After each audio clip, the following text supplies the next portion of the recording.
are recording.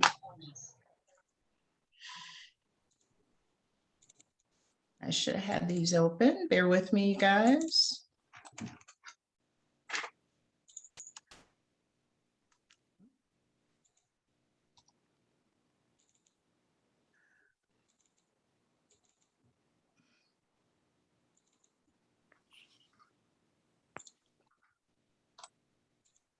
Okay.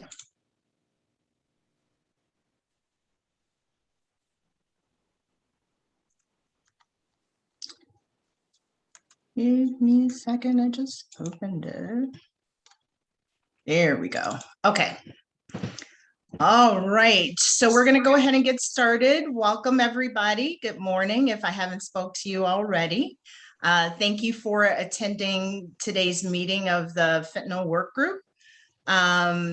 This is actually really exciting because we've made some progress and we haven't been together as a group for a very long time. So the amount of progress we've made so far is really exciting for me. So one of the first things, I see some new faces, and for the sake of time, I don't want to go around to everybody, but if you could put your information in the chat, that'll be wonderful. And if you share or have questions at some point, please let us know that this is your first time at this meeting. So one of the first things I want to talk about is the drivers, right? Like why we started the Fentanyl Work Group. I don't want to lose sight of that as we make progress with this work group. So the things that came up initially that led us to start this is one, the lack of fentanyl education for providers, knowing about the different analogs, what happens when clients or participants with SUD are using fentanyl and their access to care, lack of availability of funds for testing for fentanyl, and guidance by Super on this issue. And so the next item on the agenda is the Super Smart Alert. So we were able to we reached out to Director Jones with a letter.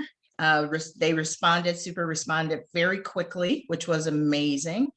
Really wanted to work with us around this issue and provided guidance fairly quickly for providers. So if all of you are receiving funding from Super, you receive that Smart Alert. And so is there anyone on from Super?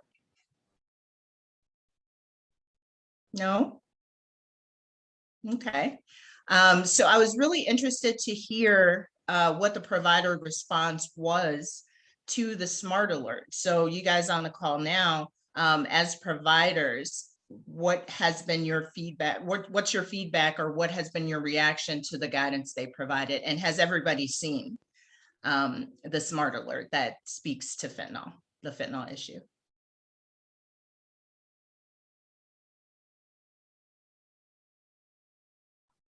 Anyone? Nobody has any feedback? I think it was helpful to be able to provide, some parameters. We've had some funded providers reach out to us about purchasing fentanyl test strips. So if you guys are finding nice prices or rates in the community for where you're getting or purchasing those, that would be helpful. Could relay that information also when we look at potentially doing any type of harm reduction or community activities. That might be nice, excuse me, for bulk purchasing as well too. Absolutely. Absolutely. Yeah, that was huge. Mm-hmm. Anyone else have any feedback regarding the Smart Alert? No. So as a result of the Smart Alert, has anyone made changes to their processes, right? So this is the big deal. One of the issues we encountered as an organization, so we are a state licensed recovery home, and we were finding that our residents were obviously under the influence. We use fentanyl test strips, even though we know they're not 100% accurate and they don't pick up all the analogs. We're fully aware of that. We needed to do something. And so what we were finding is that as they were testing positive for fentanyl with us, we'd send them to a detox center and they would test negative on all panels because the facility wasn't testing for fentanyl. In the guidance, they talk about that testing should not be the criteria for admission, a negative, a positive test. And so I'm wondering if any of the facilities, if there are any facilities on this call that have changed their admission criteria for detoxes and treatment centers.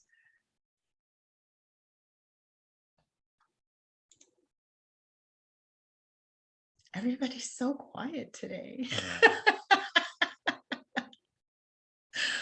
Okay, so this is something we're definitely going to circle back to because I really think this is an important conversation to have since we got the guidance from Super to move forward and make some changes. That is the purpose. That's why we're doing this, right? And so I'd really be interested to know and see who's making changes because of the guidance. All right, because we need them. And if nothing's happening in the next, we're going to push as a group, we should, to change the way things are done now. All right, so let's move on to the education piece, right? So we're going to address that. At our last meeting, we agreed that this was going to be the next step to start talking about education around not only fentanyl, but other issues that we're experiencing as providers. And so I got with Dr. Napier and we discussed it at length, how we would approach this. And she suggested that the best way to move forward was to do a needs assessment. We don't want to assume we know what training and education providers need. We wanted to ask you all. And so we did that. We sent out a survey, and thank you to those who completed the surveys. And I am going to turn it over at this point to Celeste so she could speak to the survey purpose and the results.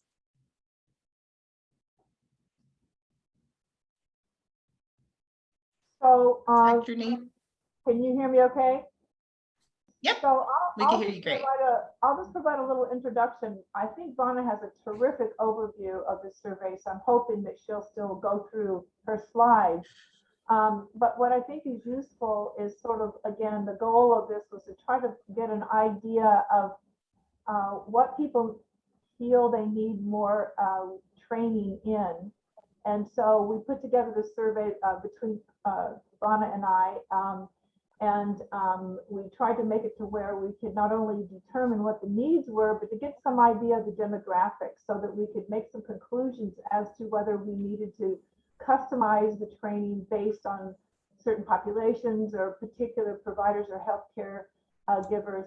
And so that was sort of the mission or goal of this needs assessment.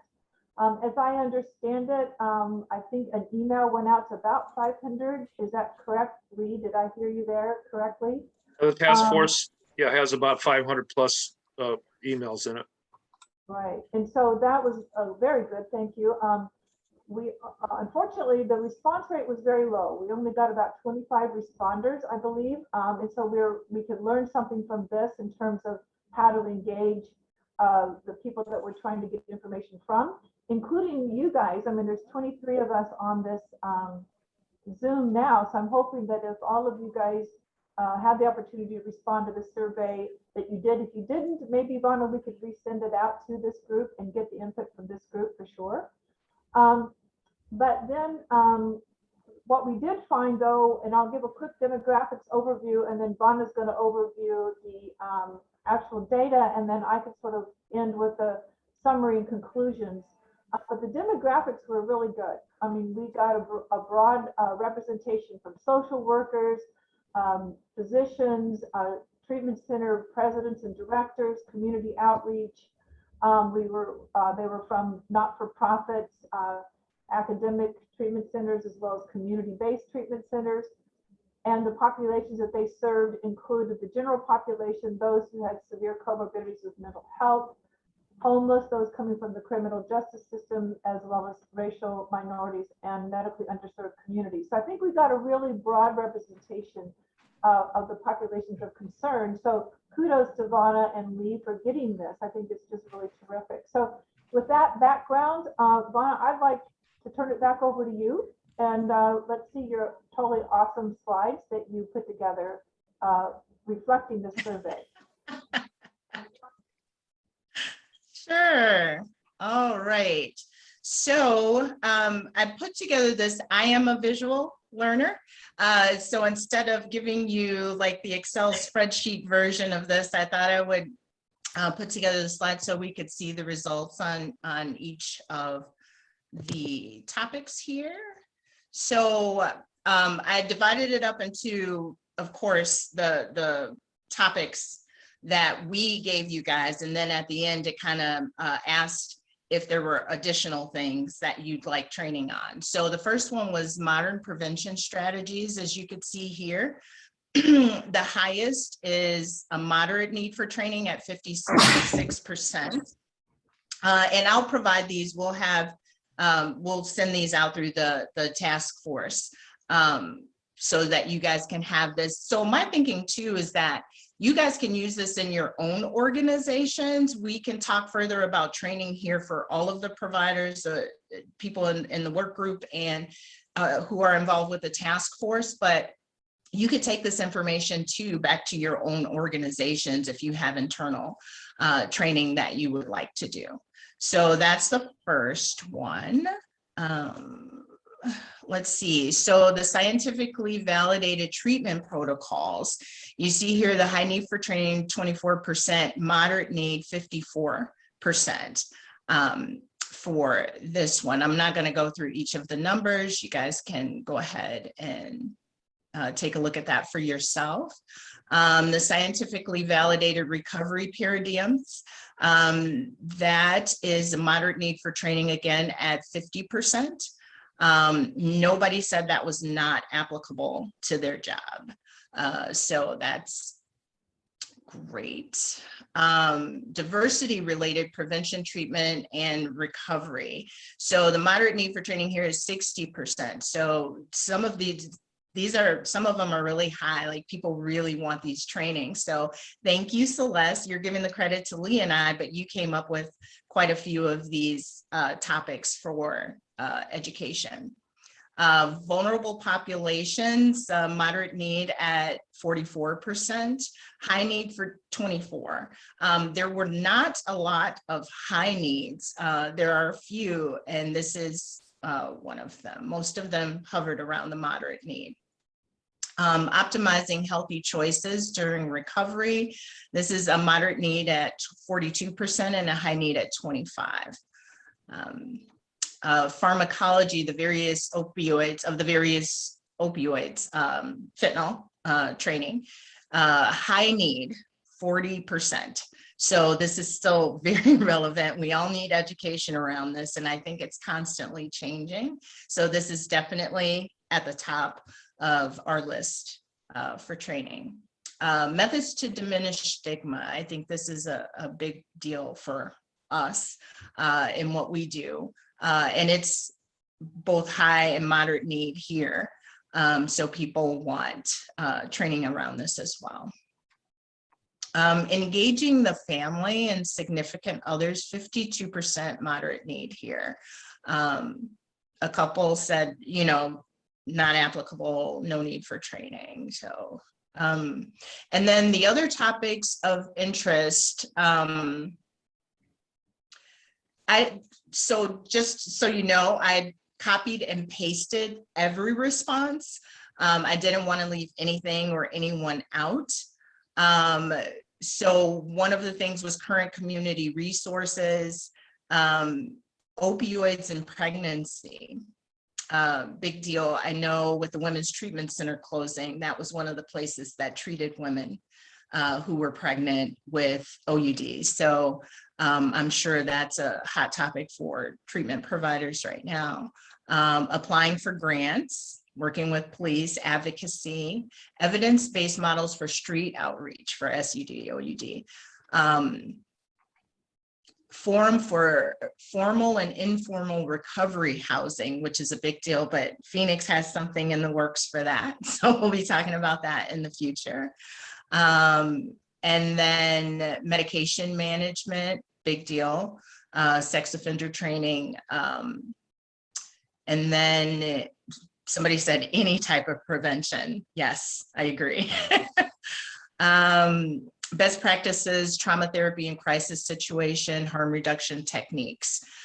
So that is a quick and dirty overview. I am hoping there's quite a bit of discussion here about the training topics and how to move forward with the training. So Celeste, I don't know if you have anything additional you'd like to add, and Dr. Sorrell, I would love to hear your input as well. So I'd like to give a real quick summary. Can I do share screen then to do this? Is that You okay? should be able to, Celeste, yeah. All right. Let's see. If you can, I can put it up. There you go. Did I get it? Yep, you got it. Good for me. Still there? Are we good? You had Okay. it. Now we see your email. Oh, that's my email. All right, I'll put it back. All right, here we go. There you go.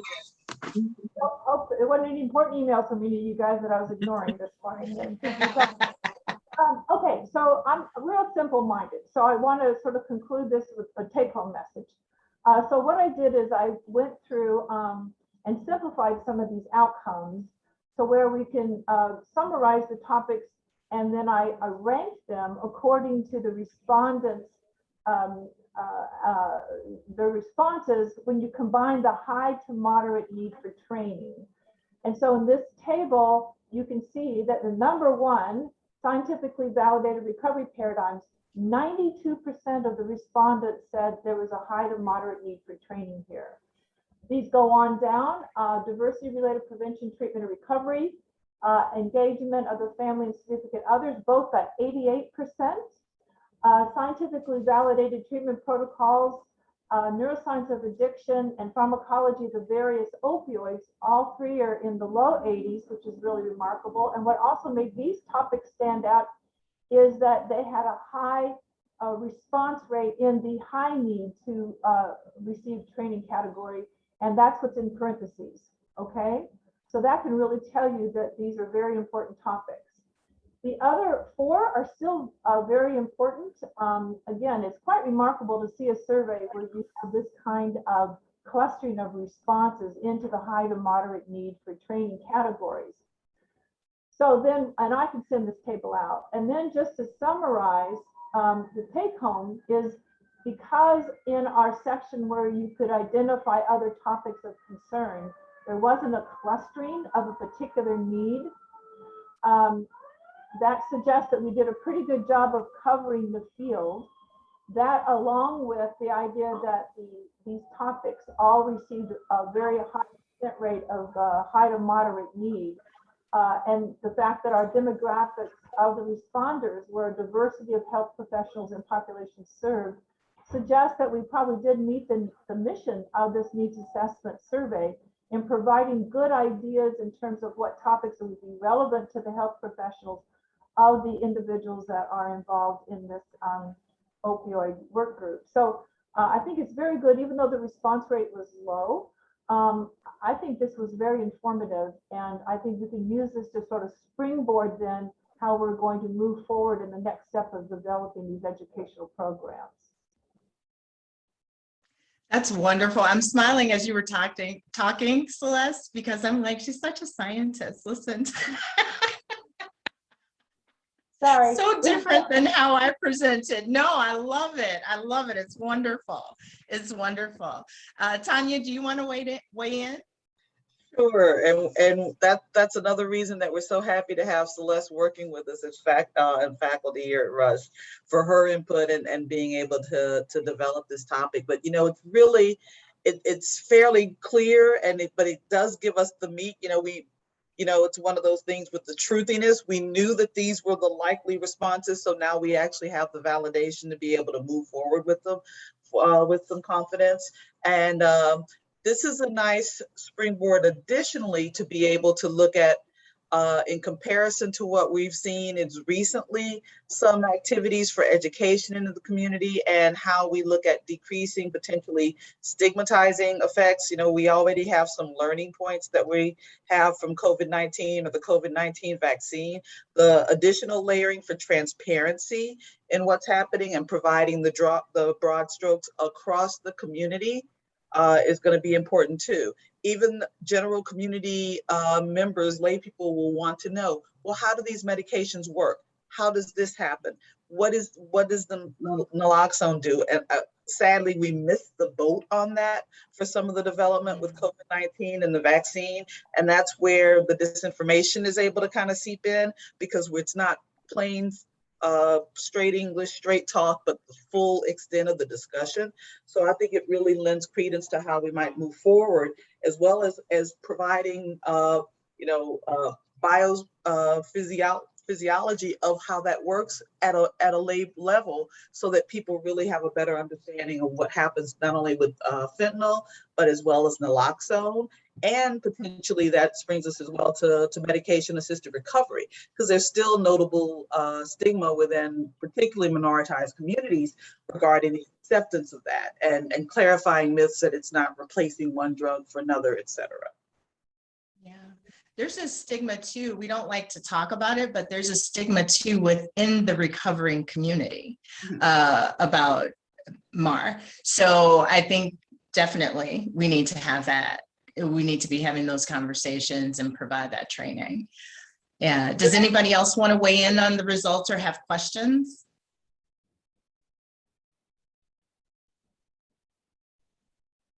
And I do see that there's been some requests, survey to be sent out. I'm comfortable with that, Vonna, if you are. And so we can send out the actual survey, so the questions will be available for everybody. And then we can include this response summary if you think that's useful. Absolutely, absolutely. So if nobody else has questions, go ahead, Lee. Yeah, one of the things I think to keep in mind, especially it was triggered by looking at the scientifically validated recovery paradigms, or you could say, evidence-based, or promising. When these opioid settlement dollars come into the state, I think it behooves all of us to make sure that the dollars are going to programs that are already having proven to work or have promising results. I always use this: only 2.6% of the tobacco settlement dollars that were received by states were actually used focused on tobacco issues. So it behooves us to be, ready to fight that fight and to point to programs that work. Not to say that there might be some new innovative pieces that need to be tried within that, but we don't want to lose all that background in science and experience that tells us what works out there to all of a sudden the flavor of the day, or the fact that it gets diverted into other aspects of the budget. So I think this is a good document, and as well as hopefully we have others that can support that. I know you, Don, you had one that was used in Colorado that kind of pointed to that kind of that focus. And I know there's another one that I've shared a number of times to the task force, but we'll keep those in rotation, if you will. Well. And then following up with something else that you mentioned, Vonna, we're actually, as part of the RLC, we developed a stigma harm reduction webinar for therapy providers and our own substance use clinician providers. So we're getting feedback now as to the response and behavior change, attitude change. So that'll be something that'll be hopefully available activity and webinar throughout the region too, as we update that and provide additional training for that for the community. That's awesome. Wonderful. So anybody else have any other questions, excuse me, or comments, feedback? Carlos? Yeah, one Peter? real quick one. Now I'm gonna try to keep my comments short.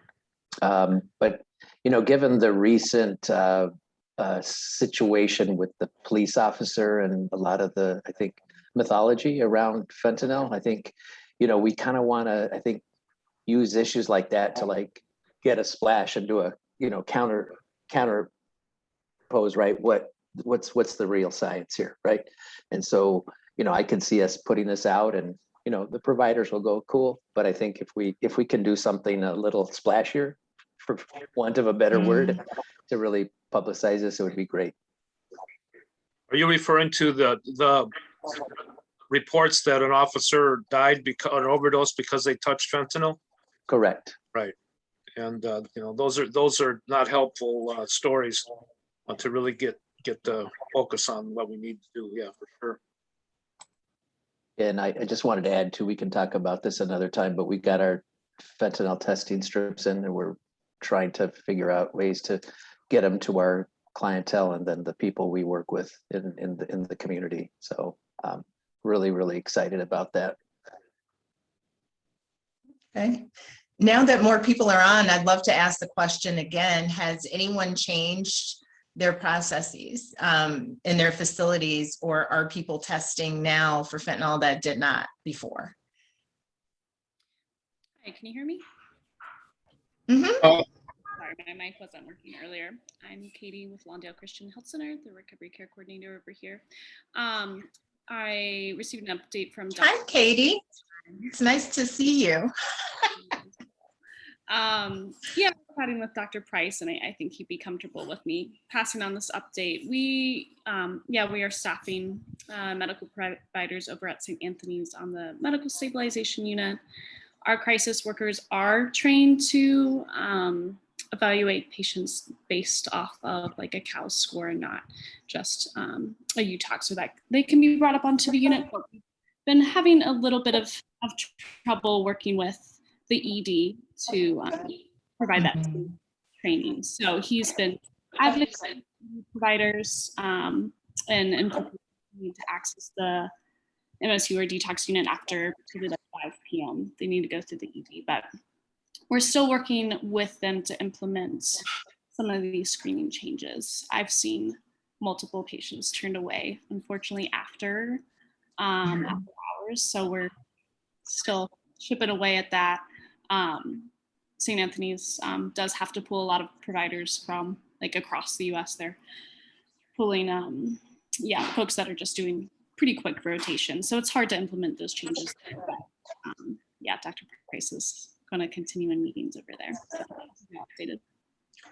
Wonderful. And I commend you guys. As far as I can tell, you guys have been on the front line of kind of saying, no, we're not just going to go with testing as, to admit people, but we're actually going to evaluate, assess them to see if this is an issue. So thank you for that.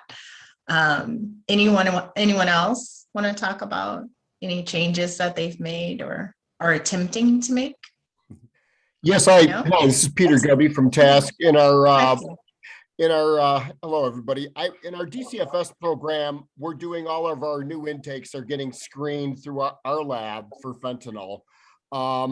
Because prior to doing that, we had 2 of our parents in separate medication-assisted recovery programs, one prescribed buprenorphine, another prescribed methadone, and both of these individuals were positive for fentanyl, heroin, and opiates on each of their screens. So that was extremely alarming. Those 3 substances, both, as well as, of course, fentanyl in and of itself. So we're just starting to get a better handle on this.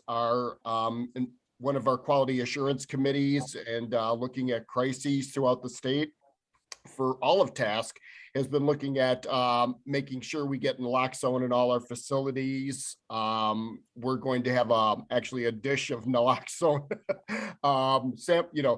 in our Roosevelt site. So, individuals coming in will just be able to literally grab it out of a dish. So, no questions asked, of course. So those are the two of the biggest things that we're seeing right now at TASC. Wonderful. That's great. Great. Anyone else? All right. So we had quite a few people join since we started. So is there anyone here from Super?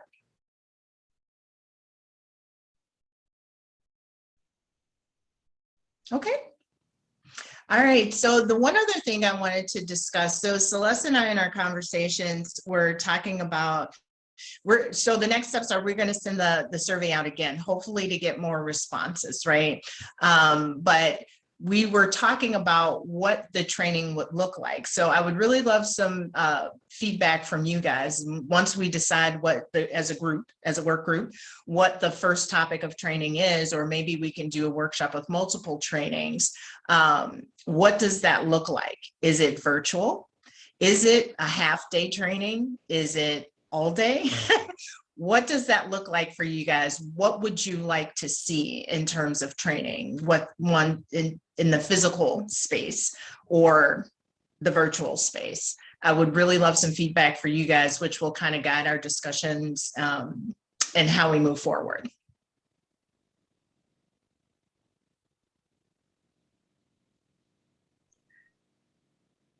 Also, may I ask a question? How are you guys doing? My name is Sure.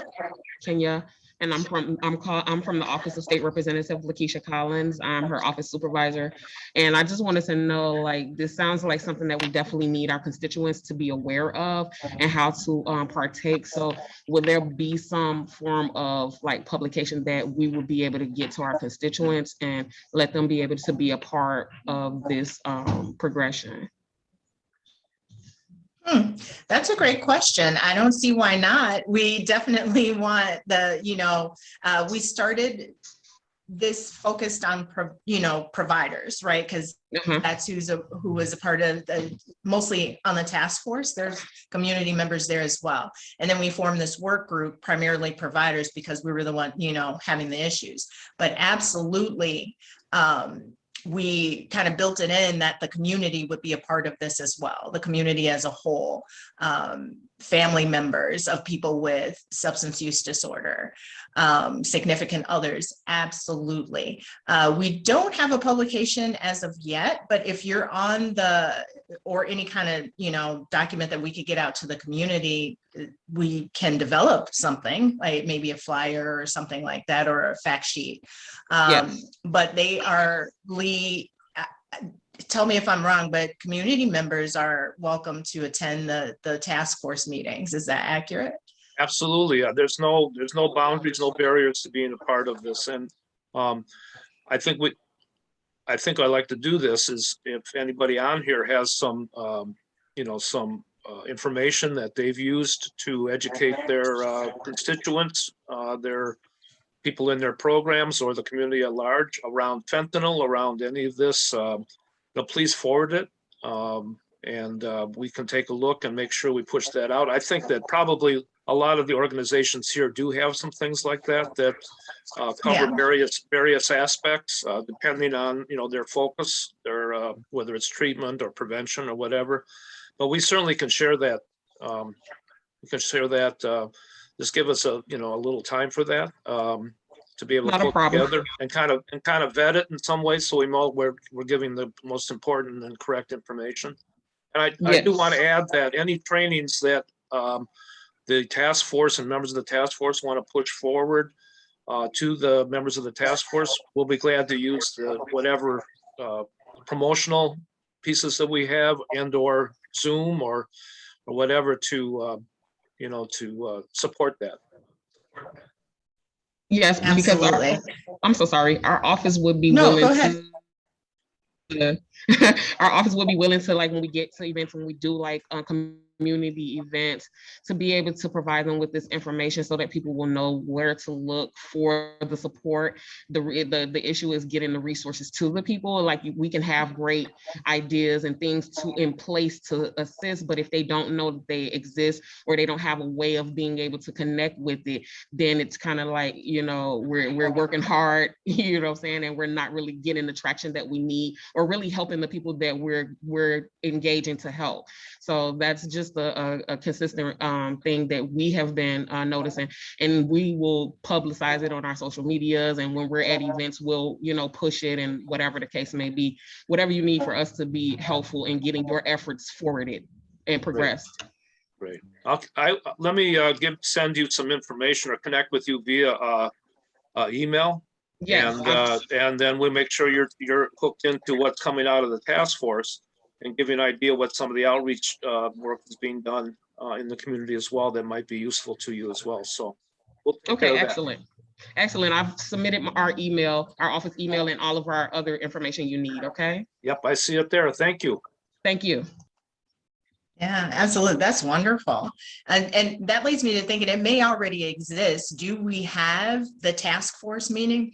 Do we have like a community resource packet that we could send to people when they ask, like about all of information on all of our organizations, like the treatment providers, the community outreach, that type of thing? Lee, does the task force have that? We do, and one sheet, and also a kind of a amalgam of different handouts that are used that, based on the people that are in front of us.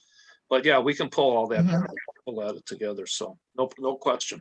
And I know I that like it too. We were just talking. Go ahead. I know that providers on folks representing organizations here probably already do some of that for their particular constituents, whether it's a geographic issue or whether it's a particular need that comes to their office or they connect with. So, part of it, I think, is everybody doing it with, within their realm, but also, see what we can pull together as a task force. I mean, we have a real broad constituency of folks that are part of this. But yeah, definitely from the outreach side, we've got some packets that we hand out for sure. Okay, great. Because I know in our organization, we were just, go ahead. I'm sorry. Oh, no, I'm sorry, Vanna. This is Amanda. I'm new to this group, and I'm sort of replacing Kashfi. And so it's a pleasure to meet everyone virtually today. I apologize, I have some construction going on in the background, but I was just going to say I love the thought about sort of taking some of the communications that have already been sent out and packaging it in a way that lawmakers can send to their constituents, because constituents, when they read the press release about the access to naloxone, they might not be really thinking about the access to them directly. And so, if a lawmaker is able to send it across their constituency and sharing a list of the providers that are part of this task force where members of the community can gain access, I think that's incredible. So it's just another way. I mean, my goodness, we all just get so inundated all the time. But if you're hearing directly from, someone you voted for as part of your community and wants to make that connection, I think that's just another incredible avenue of communication for folks. So if there's any interest, Lee, I'm happy to work with you on that or to support that in any way I can, because I think that's a great idea. Great. Do they know who you're representing? I don't know. So I'm new to the group. Like I said, I'm the Director of Community Health Solutions for Emergent Biosolutions. So we manufacture and help distribute Narcan. Great, thank you. And Kosh, she's stepping in the Kashfi's very large shoes. I shouldn't say that about women, but yeah, her very large shoes. But Kashfi was really, Kashfi was very, very significant in working with the state to get to this point where we have Narcan and no charge. And so, Amanda, thank you and welcome. But Kashfi, I think, taken over the country from the west of the Mississippi now, I think. So, Yes, she was promoted recently and hired me to fill her shoes. And I don't know if they're big or not, Lee. We haven't met in person yet, but she has made quite an impact in Illinois and in the region I'm covering now. And so definitely just excited to do this work with you all. And I look forward to partnering with you and just want to be a resource and helpful in any way that I can. So thank you all so much for the warm welcome. Thank you. Thank you. Thank you. Thank you. Okay. So I'm going to go back to the training. Do you guys have any ideas, or have you given any thought to how you would like to see training presented through this group? I'm going to make a shameless plug for Dr. Sorrell and her team from Rush are engaged with WestCare doing a 2-part training on harm reduction. It is so good, so it can actually hit on different levels. So for people who already have some knowledge, but also people who don't. But I'm looking around my screen, and I'll bet you there's a lot of other people too. I don't want to volunteer Dr. Sorrell, but I think that they're onto something. I'm going to say that. So Carlos, that was actually going to be my next thing. Dr. Sorrell, I would love to speak with you further about how we can work together on this. Definitely. Thanks for the plug. I mentioned it earlier and no names, but I know one of the things that the Regional Leadership Center want to look at doing, and this is across the state, is to develop webinars for clinicians. Right now, there's more build out already with prescribers, but we recognize that clinicians, recovery support, case managers also content. So that is actually something Super had also approached us with in the development for that. So I was going to go ahead and volunteer that until Carlos apparently volunteered that that'll be something that we can do. But certainly we can work to get kind of curating those presentations within our group before they go out to the larger general folks. But however you would like us to set that up, maybe some half-day sessions or weekend sessions. Currently with our ECHO, which is the training model that we use for our MAT prescribers, more specifically Suboxone and and naloxone, but also we're developing and out branching for the OTPs as well. We can do a similar type of program where there's like half-day trainings or a 2-hour training. That's what we're doing. Since you volunteered, I'll go ahead and say that as well for you too, Carla. 2-hour training, so it's a little easier for clinicians to take that time to be able to attend, because we know already with need and increasing need now that takes a lot of time during the day. So a 2-hour block or half-day training, maybe some foundational, and then some case-based training for an hour, 90 minutes every couple of weeks or so. That's certainly something we could look at developing. Wonderful, wonderful. I'm excited. I don't know about you guys. I'm super excited about this. We got some heavy hitters here, so very exciting. All right, so I guess we could talk about next steps, right? So for the next meeting, I would love for people to come back and be able to talk about conversations that they had with their facilities or organizations around the changes. Even if you haven't made the changes, just having the conversation about changing to eliminate changes to eliminate some of the barriers around fentanyl testing or admitting people to detoxes and or treatment without the test, doing the assessments. I'd love to hear feedback about how your organization or facility received the SMART alert around fentanyl and the information that was provided there. And also to come back about with feedback about your organization's need for training and or what you would like to see if we're going to do half-day trainings in person, virtually, hybrid, like, those are some of the things to think about and come back to the next meeting with, so we can have some really robust conversations around those things. Yep, we still have some time left, but we can end early if need be. Does anybody have anything else to add or questions? I'm, Idea. Oh, sorry. I'll be the guy that keeps the meeting going, that guy. But I just, in case you didn't see it, I put the link to the Smart Alert from Super. Well, if you haven't got it yet, you can hit it before you take off. And that's all I have to say. Well, I'd like to put in another plug for Vana's survey. So we'll send it out to everybody, but if you guys could all respond, that will double the number of responders that we get. And we really need to increase our sample size here.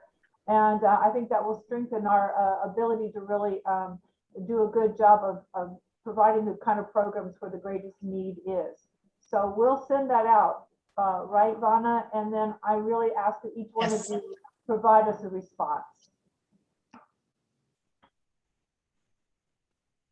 I was hoping to say that as an outreach worker, I think an important focus of the education should be that warm handoff or that transition of initiation of MAT and those type of information in the ER to the primary care providers, so that our clients have a clear pathway.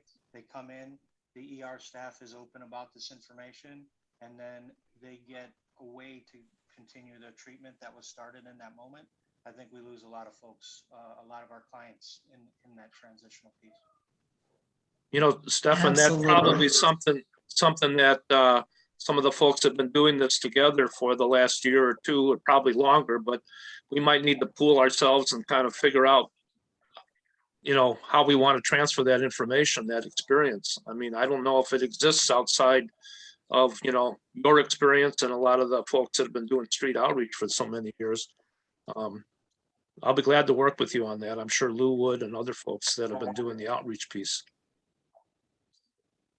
That makes sense? Yeah. Sounds good. All right. Well, there's people just now joining, Lee. Okay. Well, you're on mute, Lee. He came back in, he had some problems with his computer, so. Oh, got it. Got it. All right, you guys. So we will be sending out the survey again. Lee had put the Smart Alert in the chat, but I don't know, maybe we could send that out again too. And then we will send out a notification of when the next meeting is. We can actually pick a date today, Lee. So, okay. Can you please send the Smart Alert out with that email that you're going to send? Because I didn't get the link that's in the chat. You don't see it in there? Well, okay. You know what? No, just Dr. Nance, I'd be glad to do it. I just did, you know, I'm not gonna make you have to go through all that, but I can send it out to you. And let me put the link to the survey in as well here, if anybody wants to copy it or hit it and just copy it from the browser that comes up. But Dr. Nance, I'll send it out to you right away. Okay, I think I got it, Lee. okay. And a month from today would be the September 8th. So that'll be our next meeting. Okay. Awesome. All right, you guys. Thank you all so much for attending, taking time out of your day to be with us. Appreciate it. Thank you, Vana. And I hope you guys have a great week. Oh, we'll send out the slides too. If you choose to forward the survey results, yeah, we'll send that out too. All right. Great, you guys. Thank you. so And much. Dr. Sorrell, I'll be talking with you. Bye all. Bye. Bye. Bye.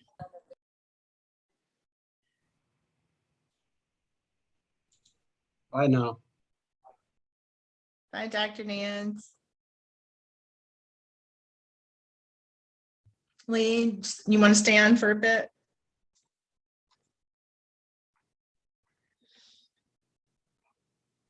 Of course. I don't know why my hand's still up. Oh, lower hand. Hi, Dee Dee. Nice to see you.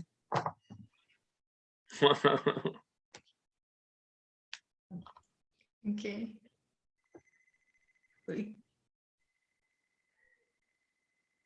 We can't hear you, Dee Dee.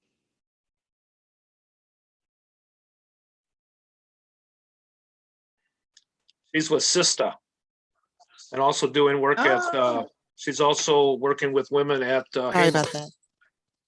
Oh, there you go. Yeah, how are you?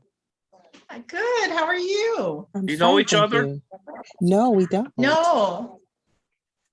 Well, you're working at Haymarket with groups of women, right, Dee Dee? That is correct. Yeah. So Okay. great. We need more of that. I mean, with the closing of the Women's Treatment Center, et cetera, we certainly need Oh my, all the focus on women as we can that have. is the saddest news I've heard all day. You know, oh Lord. Yeah, is it Vaughn? Is that correct? Am I pronouncing it correctly? Vana. Vana. Yeah, Vana. I share with people, I provide medicine without chemicals. I do educational facilitation. Okay. Yes, I work with the ladies I've worked with. At one time I was at Women's Treatment Center, working with the women in detox years ago when I first started Sister. And then I went from there to Tom Dart's sheriff program, the furlough at Cook County Jail. Had did some work down at Dwight before they closed Dwight Prison. Was at can't think of the recovery home. Grace House. Was at Grace House for a minute. Okay.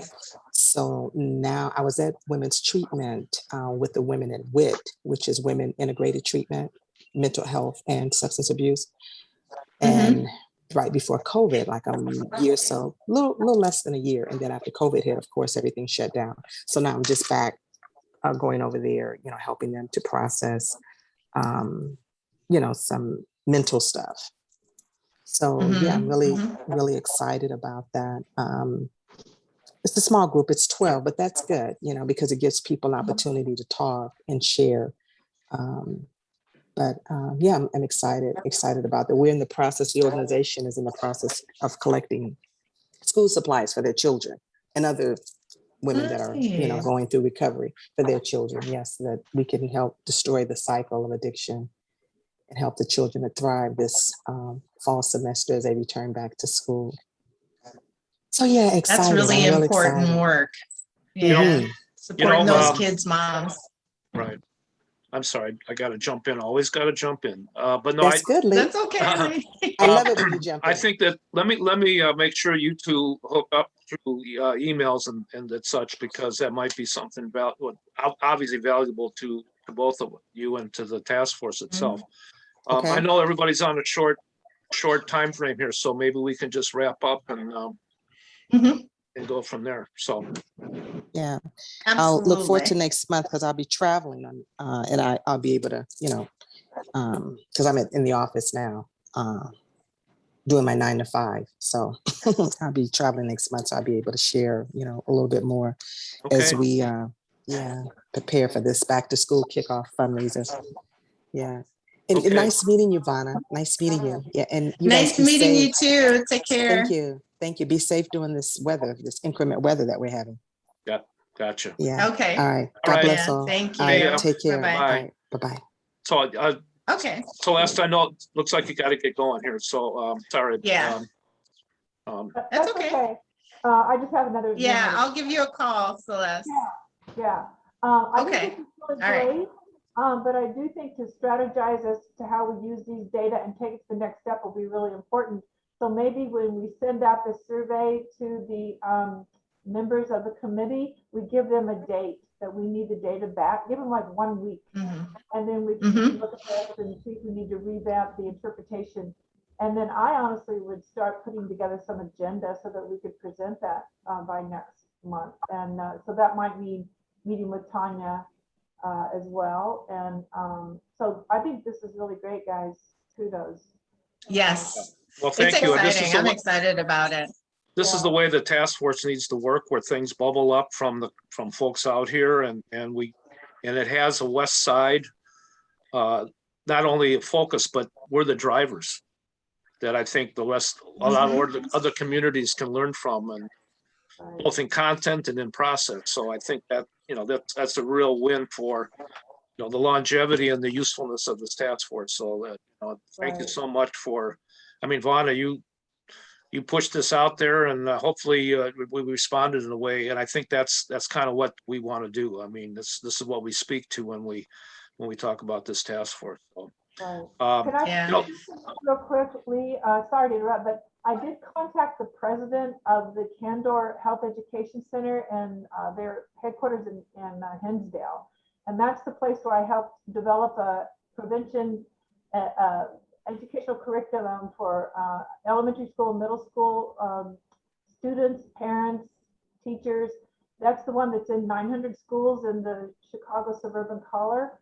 And they're very interested in moving this to the next level, especially since there's going to be some money that's coming out for education, development, and prevention. So I'm working with them, and that may come into something that would want to dovetail with you guys, because I really think we have to customize this for the communities in the near West Side. And that's what I'm encouraging. Absolutely. To do. So I need to bring you guys in with them so that you can make sure that it's an appropriate curriculum. So that's on my radar, and I'll do that when we get to that place. Right. The other thing is, in terms of also working with Tanya, my center has put on 4 different continuing education meetings before COVID, and we educated over 600 health professionals focusing on the opioid crisis. And so I have it's all been vetted through our CME office here at Rush. And so we can springboard off of that if that's useful as well. And then finally, I really like the idea if you guys really are talking in terms of making the task force sort of a central repository for some of this information. However, I think if that's the case, you guys might consider, how do we validate that it's really good information that's current, empirically determined? You might want to start thinking about this, to make sure that if this is going to be that kind of a repository, which I think it could be a very powerful tool, that we need to have some sort of vetting mechanism to assure quality. So you might want to think about that. I think that's an important struggle that needs to be dealt with before your seal of approval goes on anything. Oh, definitely. Just Definitely. And I'm certainly not the person to put that seal on there. I think we have, some great minds that be able to work on that. I keep saying my role here is really a facilitator and a connector. And, I like to add, that's kind of what I want to do. I don't want to be an expert in anything, but, be seen as the expert in any particular thing, but I'll certainly jump in my opinions about things. No, the only question I have moving forward, and I asked you this, Vonna, is, who owns this training, in the sense that, this is, as we push this to super might want to say, we can take care of some of this. We can pull some of this together. Individual organizations might step up, like Tanya, say, we can do this part. Maybe there's some other folks that part of this that say, well, I have this particular affiliation with some training that I think that, and so, because that, it really, when we talk about the training that could be happening in various elements, and I think part of it is get our arms around it, not so that we can kind of put our seal of approval on it, but that we can say, how do we get this out to people so they can choose where they want. Absolutely. Absolutely. And that's the thought, right? We're kind of gathering the information from the people who want and need the training, right? And then guiding the process, but it's not going to be us that's going to do it. But I certainly, Celeste, you can. Yeah, go ahead.